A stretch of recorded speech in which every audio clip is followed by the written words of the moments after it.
Today we are making a Christmas ornament using our cinnamon bird's nest ornament, these tiny cardinals, and this pine pick, which all can be found at Factory Direct Craft. Once you're ready, take the pine pick and place it inside of the ornament. So this way you can find the right placement and see if there is any stem that needs to be trimmed off so it's not sticking out on the back side of the ornament.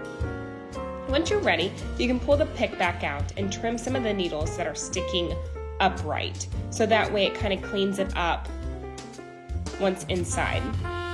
You can then start trimming the needles that are on the opening of the ornament, and this will help kind of clean it up and make it more seamless.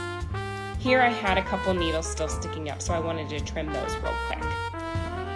Once you are happy with the placement, you can then grab your hot glue gun and glue on the back side along with the front side, and this will help keep that pick in place. Next, you will grab your cardinals, put a dab of hot glue on the underside of them.